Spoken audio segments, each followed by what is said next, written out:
जय Shri Ram everyone. My name is Gurpreet Singh. तो last class हम लोगों ने यहीं पर इसको ख़त्म किया था। आज हम यहीं से इसको आगे बढ़ाएंगे। तो टॉपिक का नाम क्या है? For closing liabilities account. Liabilities account को क्लोज करने के लिए क्या एंट्री करना पड़ता है। मैं फिर से आप लोगों को लास्ट क्लास का रिवीजन करा दूं। प्रॉपर रिवीजन नहीं, ऑब्वियसली। मैंने आपको समझाया था कि अलग अलग चीज़ों को रखने से बेटर है उसको एक जगह पर डाल दो। और वो एक जगह का नाम मैंने आपको क्या बताया था? Realisation account. किस नेचर का होता है? नॉमिनल नेचर का होता है। ये रियलाइजेशन अकाउंट नहीं है, ये बैलेंस शीट भी नहीं है, ये बस एक समझाने के लिए मैंने आपको बनाया था, राइट। हम लोग जितने भी एसेट्स होते हैं इनको हम लोग क्लोज करते हैं रियलाइजेशन अकाउंट में डाल के। जितने भी लायबिलिटीज़ होती हैं इनको हम लोग क्लोज करते हैं रियलाइजेशन अकाउंट में डाल के, राइट। एसेट से जो पेमेंट आता है वो हम लोग लायबिलिटी पे करने में ख़त्म करते हैं और जो बचता है वो पार्टनर्स अपने घर लेके चला जाता है, राइट। हाँ जी सर, एक सेकंड, कैमरा थोड़ा सा, हाँ जी सॉरी। फिर उसके बाद हम लोगों ने रियलाइजेशन अकाउंट को बनाने का कोशिश किया था। कोशिश नहीं, बेसिकली हम लोगों ने अभी तक जर्नल ही सीखने का कोशिश किया कि रियलाइजेशन अकाउंट में एसेट्स को कैसे क्लोज करना है, फिर अगर कोई फिक्टिशियस एसेट्स है तो कैसे क्लोज करना है। ये हम लोगों ने लास्ट क्लास में किया था, राइट। तो आज के क्लास में हमें सीखना है कि अगर लायबिलिटीज़ को क्लोज करना हो तो कैसे करेंगे। तो लायबिलिटीज़ क्लोज करने के लिए हमें क्या करना पड़ेगा? मैंने आपको बताया था लायबिलिटी का घटना अगर आपको ढंग से याद हो तो आप यहाँ पर नोटिस कर पाओगे। मैंने आपको बताया था एसेट्स और एक्सपेंस का बढ़ना डेबिट करते हैं, उनका घटना क्रेडिट करते हैं। बट लायबिलिटीज़, कैपिटल और इनकम, इनका बढ़ना क्रेडिट करते हैं, इनका घटना डेबिट करते हैं। तो आज आप लायबिलिटीज़ नाम की चीज़ें हटा के उसको सीधा सीधी कहाँ डाल दे रहे हो? रियलाइजेशन अकाउंट में। तो आप लायबिलिटी घटा रहे हो एक तरीके से, तो liabilities account debit. Liabilities account को हम लोग यहाँ पे क्या करेंगे? डेबिट करेंगे। और सर क्रेडिट किसको करेंगे? क्रेडिट करेंगे हम लोग रियलाइजेशन अकाउंट को। क्रेडिट हम लोग किसको करेंगे? रियलाइजेशन अकाउंट को। मैं शॉर्ट में लिख रहा हूँ, आप शॉर्ट में नहीं लिखेंगे, आप पूरा लिखेंगे। Alright sir, realisation account credit होगा। क्यों? क्योंकि आज हम लोग अपनी सारी की सारी लायबिलिटीज़ को ट्रांसफ़र कर दे रहे हैं। कहाँ पे सर? हम लोग सारी की सारी लायबिलिटीज़ को ट्रांसफ़र कर दे रहे हैं। सर हम लोग सारी की सारी लायबिलिटीज़ को ट्रांसफ़र कर दे रहे हैं रियलाइजेशन अकाउंट में। एक बात याद रखिएगा, जब मैं आपसे वर्ड यूज़ करता हूँ सारी की सारी लायबिलिटीज़ को ट्रांसफ़र करना है, तो मैं आपसे ये कहना चाहता हूँ कि आउटसाइडर्स लायबिलिटीज़ ही ट्रांसफ़र होंगी। रियलाइजेशन अकाउंट में सिर्फ आउटसाइडर्स लायबिलिटीज़ ही ट्रांसफ़र होंगी। इनसाइडर्स लायबिलिटी या फर्म की अपनी कोई लायबिलिटी है तो वो ट्रांसफ़र नहीं होगी। सर कहना क्या चाहते हो? जैसे रियलाइजेशन में क्रेडिटर्स जाएंगे, जी बिल्कुल जाएंगे। रियलाइजेशन में बिल्स पेबल जाएंगे, जी बिल्कुल जाएंगे। रियलाइजेशन में बैंक ओवरड्राफ्ट जाएगा क्या? बिल्कुल जाएगा। रियलाइजेशन में आउटसाइडर, अगर कोई भी अदर आउटसाइडर लोन्स है, अदर आउटसाइडर लोन या आउटसाइडर लायबिलिटी, वो जाएगा क्या? हाँ जी। प्रोविडेंट फंड जाएगा आपका, और क्या बोल सकते हैं, आउटस्टैंडिंग एक्सपेंसेस जाएगा। एंड अब इम्पॉर्टेंट बात आ रहा है, partners wife's loan. Partners wife's loan, ये मैं आपको समझ ईटीसी, ये मैं आपको समझाने की कोशिश करता हूँ, थोड़ा समझने की इसको कोशिश कीजिएगा, मोस्ट इंपॉर्टेंट है। मान के चलो एक फर्म में 3 पार्टनर है, ए बी सी। लेट से बी ने फर्म को लोन दिया हुआ है 1 लाख रुपए का, तो क्या ये रियलाइजेशन में ट्रांसफ़र होगा? नहीं सर, ये रियलाइजेशन में ट्रांसफ़र नहीं होगा। लेकिन बी की एक वाइफ है, बीज वाइफ, बी की वाइफ ने एक फर्म को लोन दिया हुआ है 50,000 रुपये का, क्या ये आउटसाइडर लोन यानी रियलाइजेशन अकाउंट में ट्रांसफ़र होगा? यस, ये ट्रांसफ़र होगा, क्योंकि फ़र्म के लिए फ़र्म ए बी और सी को जानता है। अब उसकी वाइफ कौन है, उसकी पत्नी कौन है, कितनी वाइफ है, कितने बच्चे हैं, उसको उससे क्या लेना देना।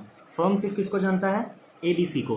तो इन तीनों को छोड़ के अगर कोई भी और हमें चौथा आदमी दिखता है तो वो फ़र्म के लिए क्या कहलाएगा? आउटसाइडर कहलाएगा। मक्खन सर समझ गए? ठीक है सर। अगर पार्टनर का लोन अकाउंट है, अगर पार्टनर का लोन अकाउंट है तो इसको हम लोग रियलाइजेशन में ट्रांसफ़र नहीं करेंगे। तो सर इसको कहाँ ट्रांसफ़र करेंगे? बीज लोन अकाउंट में। इसको कहाँ ट्रांसफ़र करेंगे? बीज लोन अकाउंट में। ये आगे का हिस्सा, इसको हम लोग आगे सीखेंगे। आज के क्लास में हम लोग रियलाइजेशन सीख रहे हैं, that too for closing liabilities. तो ये सब बाकी आगे की चीज़ें हम लोग आगे सीखेंगे। आपको अगर अच्छे से याद होगा, हमने कुछ रिजर्व्स वगैरह ट्रांसफ़र करे थे। मैंने आपको लास्ट में यह बताया था, प्रोविज़न फॉर डाउटफुल डेट होगा, फिर आपका मशीनरी रिजर्वेशन प्रोविज़न होगा, है ना, डिप्रिसिएशन रिजर्व फंड, पता नहीं क्या क्या था, हम लोगों ने उसको ट्रांसफ़र करा था। वैसे लायबिलिटीज़ में भी तो होते हैं ना बहुत सारे फंड। हाँ जी सर, जैसे जनरल रिजर्व। याद रखिएगा, मैं फिर से आपके सामने वर्ड यूज़ कर रहा हूँ कि शॉर्ट फॉर्म मैं यूज़ करूँगा, आप नहीं कर सकते हो, मैं समझाने के लिए यूज़ कर रहा हूँ। तो जो भी अनडिस्ट्रीब्यूटेड प्रॉफिट या फिर जो भी रिजर्व में पैसा है वो हम लोग ट्रांसफ़र करेंगे। सी, मैंने आपको बताया था इनकम का बढ़ना हम लोग क्रेडिट करते हैं और घटना डेबिट करते हैं, राइट। तो रिजर्व एक तरीके का इनकम ही तो है, इनकम का वो हिस्सा जो आपने साइड में रखा था। तो आज आप फर्म बंद कर रहे हो तो ये रिज़र्व रखने का फ़ायदा नहीं है, बांट दो पार्टनर्स में। जनरल रिज़र्व हो जाएगा, फिर रिज़र्व फंड हो जाएगा आपका, रिज़र्व फंड अकाउंट को भी डेबिट करेंगे। और सर और क्या क्या होगा, P&L का क्रेडिट बैलेंस होगा, P&L अकाउंट का क्रेडिट बैलेंस होगा, इसको भी डेबिट करेंगे। और ये सारा का सारा पे हक किन का है सर, पार्टनर्स का हक है। तो यहाँ आ जाएगा पार्टनर्स कैपिटल अकाउंट। मक्खन सर समझ गए, कुछ हार्ड नहीं था, सिंपल है यार, लॉजिक से समझे यार। पता नहीं क्यों लोग रटते हैं, क्यों क्या है डिसोल्यूशन में, मेरे को समझ नहीं आता। हमें बस क्लोजिंग ही तो सीखना है। अरे लायबिलिटी का बढ़ना क्रेडिट होता था, आज लायबिलिटी क्लोज कर रहे हैं, तो देखो हर जगह लायबिलिटीज़ को हमने डेबिट करा है, हर जगह लायबिलिटीज़ को हमने डेबिट करा है, क्योंकि क्लोज कर रहे हैं। मक्खन सर इजी है, आप इतना लोड मत लो सर, हमें आता है सर, चिंता मत करो आप। ठीक है, अब आओ एक टॉपिक समझते हैं जिसका नाम क्या है, वर्कमैन कंपनसेशन रिजर्व अकाउंट। देखो वर्कमैन कंपनसेशन अकाउंट ने बेसिकली वर्कमैन कंपनसेशन रिजर्व, देखो वर्कमैन कंपनसेशन रिजर्व में हम लोगों ने कई एक बार पढ़ा हुआ है। हम लोगों ने इसको IAS एडमिशन में भी पढ़ा है, रिटायरमेंट में भी पढ़ा है, डेथ के टाइम पे भी पढ़ा था हल्का फुल्का। अब हम लोग रियलाइजेशन यानी कि डिसोल्यूशन के टाइम पे भी इसको पढ़ रहे हैं। आइए इसको समझने की कोशिश करते हैं हम लोग। पॉइंट नंबर 1 क्या कह रहा है, in case there is no liability against what, no liability against workman compensation reserve. अगर वर्कमैन कंपनसेशन रिजर्व के अगेंस्ट हमें कोई भी लायबिलिटी नहीं मिलती है तो हम लोग क्या करेंगे। हम लोग यहाँ पे क्या सीख रहे हैं, हम लोग यहाँ पे सीख रहे हैं कि वर्कमैन कंपनसेशन रिजर्व से रिलेटेड एडजस्टमेंट्स कैसे होंगे। तो वही बात हम लोग यहाँ पे सीखने की कोशिश कर रहे हैं। तो अगर कोई लायबिलिटी नहीं है तो क्या करेंगे, मैंने आपको सिखाया है, फर्म आज क्लोज हो रहा है, किसी भी तरीके का रिजर्व है उसको डेबिट कर दो। अगेन रिपीटिंग डिस्क्लेमर, आप एग्जाम में फुल फॉर्म लिखेंगे। रिजर्व को मैंने डेबिट किया क्योंकि रिजर्व एक तरीके का लायबिलिटी है, लायबिलिटी का घटना डेबिट करते हैं। तो workman compensation reserve account debit to partners capital account. इसको आप ऐसे समझो कि लेट से 1 लाख रुपए का वर्कमैन कंपनसेशन रिजर्व था और हमने 1 लाख रुपए पूरे पार्टनर्स को दे दी। क्यों, क्योंकि कोई लायबिलिटी आया ही नहीं है वर्कमैन कंपनसेशन रिजर्व के अगेंस्ट। मक्खन सर केस नंबर 2 में क्या बोल रहा है, अगर लायबिलिटी का जो अमाउंट है, अगर लायबिलिटी का अमाउंट कम है किससे, वर्कमैन कंपनसेशन रिजर्व से। एग्जाम्पल मैं ले लेता हूँ, मान के चलो लायबिलिटी आई है 50,000 रुपये की, लायबिलिटी आई है 50,000 रुपये की और हमारा वर्कमैन कंपनसेशन रिजर्व बना हुआ है 1 लाख रुपये का। ठीक है, तो बताओ अब कैसे जर्नल एंट्री होगा। मैंने तो पहले ही बोला था, आज फर्म क्लोज हो रहा है तो जितने भी तरीके के रिजर्व है सब खत्म कर दो। रिजर्व खत्म करने के लिए डेबिट किया जाता है, रिजर्व का घटना डेबिट। तो वर्कमैन कंपनसेशन रिजर्व अकाउंट को हम लोग डेबिट करेंगे 1 लाख से। जो लायबिलिटी आ गई उस लायबिलिटी को दिखा दो, क्या दिखाएंगे, WCC sir women cricket championship नहीं बाबू, workman compensation claim, workman compensation claim. Sorry मैं थोड़ा एडमिशन ये सब में चला गया था।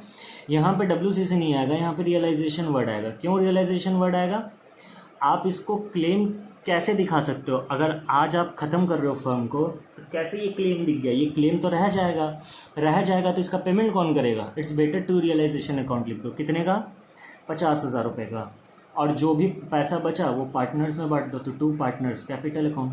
जितने भी पार्टनर होंगे, 1 पार्टनर, 2 पार्टनर, 1 नहीं 2 पार्टनर, 3 पार्टनर, 4 पार्टनर, उस हिसाब से। नंबर 3 देखेंगे, अगर अमाउंट ऑफ लायबिलिटी यानी लायबिलिटीज़ अमाउंट जो है आपका वो इज इक्वल टू है वर्कमैन कंपनसेशन रिजर्व के। लेट से लायबिलिटी भी 1 लाख है, रिजर्व भी 1 लाख का था। इजी है सर, आपने इतना बार समझा दिया सर, रिजर्व का घटना डेबिट करते हैं और आज हम लोग फर्म बंद कर रहे हैं इसलिए हम लोग रिजर्व ख़त्म कर रहे हैं तो डेबिट किए टू रियलाइजेशन अकाउंट कि हमारा लायबिलिटी माथा पे आ गया, इस लायबिलिटी का पेमेंट किया जाएगा। कैसे होगा मैं आपको सिखाऊंगा। नंबर 4, अगर वर्कमैन कंपनसेशन अगर लायबिलिटीज़ अमाउंट जो है वो ज़्यादा है किससे, वर्कमैन कंपनसेशन रिजर्व से, तो क्या करेंगे। पहले तो भाई वर्कमैन कंपनसेशन रिजर्व अकाउंट को आप क्या कर दो, डेबिट कर दो। ठीक है, हाँ सर हमने वर्कमैन कंपनसेशन रिजर्व को तो अकाउंट को तो डेबिट कर दिया। ठीक है, और फिर आप यहाँ पे क्या करोगे, टू रियलाइजेशन अकाउंट, राइट। हाँ जी सर, टू रियलाइजेशन अकाउंट, जो भी एंट्री जो भी अमाउंट है। अब मेरी बातों को ध्यान से सुनो। लेट से लायबिलिटी आई है 1 लाख रुपए की, रिजर्व था 50,000 रुपये का, या चलो 40,000 का रिजर्व था, तो हमने 40,000 रुपये का तो इस्तेमाल कर लिया ना। तो ये एंट्री आप नहीं भी करोगे तो एग्जाम में कोई दिक्कत नहीं आएगी। सर आप क्या सजेशन दोगे, नो एंट्री। इस एंट्री को पास नहीं करना है, यानी ये 40,000 रुपये वाली एंट्री पास करने की ज़रूरत हमें नहीं है। No entry need not to be passed. तो सर कौन सी एंट्री पास करेंगे? सिंपल वाली जो हमने सीखा हुआ है। क्या सर? एक सेकेंड, हाँ जी sir, workman compensation reserve. Oh sorry, माफ़ करना, हम लोग ये एंट्री पास करेंगे। मैं फिर से कहता हूँ, मुझे माफ़ कर दो। लायबिलिटी अमाउंट 1 लाख का है और हमारे पास रिजर्व सिर्फ 40,000 का है, ठीक है। तो वर्कमैन कंपनसेशन रिजर्व अकाउंट को 40,000 से डेबिट करेंगे और रियलाइजेशन को 40,000 से क्रेडिट करेंगे। ये एंट्री पास होगा, बिल्कुल होगा। पास मतलब कि you have to write this entry, write this entry. पहले मैंने बाय मिस्टेक बोल दिया था, अब मैं कह रहा हूँ राइट दिस एंट्री, हमें ये एंट्री लिखनी है। ऑल राइट सर, मक्खन सर, कोई दिक्कत नहीं, ठीक है। तो ये था हमारा वर्कमैन कंपनसेशन रिजर्व से रिलेटेड। आप क्या कर सकते हैं, आप अपने बुक में अगर आप डीके गोयल फॉलो करते हैं तो इलिस्ट्रेशन नंबर 1 और practical number 1 workman compensation reserve से रिलेटेड है। आप एक बार फिर से इस वीडियो को देख सकते हैं अगर नहीं समझ आया तो, और फिर आप उस प्रैक्टिकल क्वेश्चन को बना सकते हैं। तो आज की क्लास हम लोग यहीं तक रखेंगे और हम लोग कुछ प्रैक्टिकल क्वेश्चंस भी सॉल्व करेंगे। ऐसे नहीं कि क्वेश्चन सॉल्व नहीं होंगे। नेक्स्ट क्लास में हम लोग कॉन्सेप्ट्स को आगे बढ़ाएंगे, इससे रिलेटेड और आगे वाली चीज़ों को सीखेंगे, फिर उसके बाद हम लोग कुछ क्वेश्चंस पे उतरेंगे। Thank you so much guys, आज की क्लास यहीं तक। Love you all. आपको नेक्स्ट क्लास देखनी है, स्क्रीन पे आ रही है, क्लिक करके देख लीजिए। जय Shri Ram, thank you so much.